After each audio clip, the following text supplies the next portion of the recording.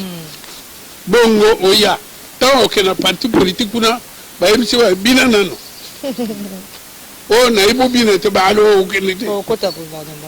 vous voyez? Alors, un pays comme ça, sur le plan économique, quelle est la banque qui appartient à un Congolais? Tout ça, c'est la Constitution. Mais bien sûr! Alors, où vous en êtes avec votre draft? Est-ce que vous l'avez déjà présenté? Et quelles sont vos attentes? Nanani, parce que draft d'Angaï, Soko Tshisekedi a joué en il veut changer la constitution. Aliga glisse pas son île. Soko et Kei n'a pas parlement pareil. Et toutes ces histoires sont, je veux revenir dans le résumé que nous sommes ça là, Bokanisi Bozo ça là, la volonté de Binono, c'est préparé par les ennemis de notre pays. Pour Bayebi Bino, Bayebi comment vous tournez en bourrique. C'est tout. Donc, constitution wana ezali, tant on a zoya un service d'enseignement, il y a pays voisin, balobi nanga yo Tshisekedi ko yamba yote. Ah bon? Et puis na komawa, ba bengi concertation, mon canal nanga est commis makabutu preuve président Yebinga très très bien. Ayamanga été. N'a pas Kabila, la même chose. Hein? On a projet nous la Constitution. Non, mais c'est-à-dire que les gens, jour Makambasala Birindwa. Oui, Birindwa. Azaka premier ministre, il y a eu des pays. Nakoye msebina yoza émission Mobimba. Ndenge nini bakosaka vieux Étienne na makamba Birindwa et puis ayeko perdre Birindwa. C'est tout ce qu'on fait. On appelle cette technique-là l'autodestruction des éléments de l'adversaire. Au côté de l'adversaire, il y a moko aboma eloko na ye bien. C'est en criminologie que nous tournons la mer Mende pour le classement. Hein? C'est étudié. Alors, donc ici, on ne veut pas que Mobutu vienne ici. Maintenant, comme Tshisekedi arrive, apparemment, il a tous les atouts qu'avait Mobutu. Mboka, population, Kolobabie. Non! Bakotia bino babilo koboye. Ti popanladi. Fayula goya, oh, aza Sénégalais, aza Malien, aza dadi. Nani oyo mususu tato yo na Lubumbashi nani Moïse Katumbi, même mère, même père, donc vous tournez sur des histoires qui n'ont rien à voir avec l'intérêt du pays. Vous voyez, pourquoi Joseph Kabila va yinaye na Bamindele? Vous voyez, pourquoi? Professeur, pour lancer un message par rapport à votre draft de la Constitution, un message encore aujourd'hui. Mon message, c'est de demander si le président du Parlement a le moindre souci du futur du pays. Pas le président du Sénat, pas le Premier ministre, Parlement. Mbosso, qui me connaît, et qui me connaît très bien, a kobenga ngai, a ko confier ngai na service na ye, ya PIJ, botala tatoyo, makele leki mingi, botanga nano mokanda na yoyo, essayer de lui boucler. Na limite président ya bangai pona makam, ako ya bangai mena makam mususu, na oloba makam constitution parce qu'il est mal placé. Parce que la carte de la Constitution a prévoir que le président, le premier ministre, non pardon, le président, le député, le sénateur, le gouverneur, maintenant on a 5 ans. C'est pas normal. Parce qu'au bout de 5 ans, on toujours en 2023, on va parler de l'élection. Vous comprenez? Donc, il faut que Moutoumousou soit Tikala. Na pouvoir, Bilo Moussou besoin de l'élection. N'est-ce pas Moussou Ezali? Au sali, il y a l'élection de Bino, il y a parlement ici. Président Azada, non. Tant président au salarié, Bilo parlement, au salami. Donc il y a toujours une institution en fonction. Alors, professeur Kabisa, puisque vous avez évoqué la question des élections, est-ce que vous croyez vraiment à la tenue des élections en 2023 avec tout ce qu'il y a comme mésentente, non consensus par rapport au processus électoral? Ngai na lingi élection té. Oh, comment ça? Oyoki de tata talanga bo. Na lingi élection té, ça piège. Bazo tiabino. Et ça piège. Na auto le banayo makma piège, ça piège. Pourquoi? 2006, l'élection est salami, bitoumé bimi. 2011, l'élection est salami, bitoumé bimi. 2018, l'élection est salami, bitoumé bimi. Et c'est là qui te vanda. Tuna, pourquoi il y a, au lieu que ce soit une fête, et comme un deuil? Mal organisé peut-être. Mais c'est ça qu'il faut. Quels sont les facteurs endogènes, exogènes qui font que les élections dans notre pays deviennent une occasion de deuil? Tosali en voté. Nanga, so comme nanga son nani. Cet escroc-là, je l'appelle et j'assume. Non, il faut retirer. bon, Italie. Abimisi ma poche naye, pas élection provinciale. Oh! L'élection provinciale, Batoubaza Kuna, moi j'étais candidat. Batouba Vani Kuna, Bazo de la lobby, Basa la compilation, et puis une proclamation. Il y a des gens qui vont. Babylone, on a tout. Il faut organiser ça au sérieux. Et surtout que l'élection est à la fête. Et pas les élections comme ça. La démocratie ne veut pas dire élection. Il ne faut pas aussi dire glissement, parce que si vous ne voulez pas d'élection, Je il y ne aura parle pas de oui. glissement, piège. Ce sont des pièges. Ce sont des pièges, madame, parce que... C'est aussi des pièges, des pièges quand il y a dépassement de délai constitutionnel par rapport à... Ce n'est pas dépassement, c'est depuis... Vous me connaissez bien que depuis les débuts du mandat de Félix, je parle de l'organisation des élections, n'est-ce pas? Depuis la télévision Nayon, dont on a l'obité pour Tokomi a été égalé 2 ans. Donc ça l'élection, mais on a le péché à Vinangaï, na lingi d'élection dans le contexte à Boyété, parce que c'est la guerre qu'on prépare de nouveau. Dans le contexte, on a commis, oyo afinga, oyo atala, oyo, et commis Mouboulou. Notre vanité. Donc, moi, je ne veux pas que dans la situation actuelle, sans qu'il y ait un apaisement pour tout le monde, que nous partions aux élections. Voilà. Voilà. Merci, professeur Kabissa. Je rappelle qu'il est analyste politique. Professeur Kabissa, en peu de mots, votre mot de la fin. Donc, le mot de la fin, c'est que je demande à tous les Congolais de mettre chacun de l'eau dans son vin, de regarder le principal, de ne pas s'attarder sur les accessoires. So mutaye ko yebiso moi si le yo azobima na mutu tuna ye yo oyo yebisi ngai intérêt na yo nini. So mutaye ko yebiso yo tata na yo ayibi mbongo loba na ye yo zaki wa pitango ayibaki mbongo. Ozo comprendre? Hein? Il fallait obéir. Voilà. Il faut toujours demander l'origine des choses, la motivation de l'autre, mais pas pécher information. Et ça, allez, toi aussi, non. Les réseaux sociaux sont des facteurs de distraction. Bokeba. Vous n'êtes pas préparé, moi non plus d'ailleurs, dans les réseaux sociaux, ils ont le bimisika.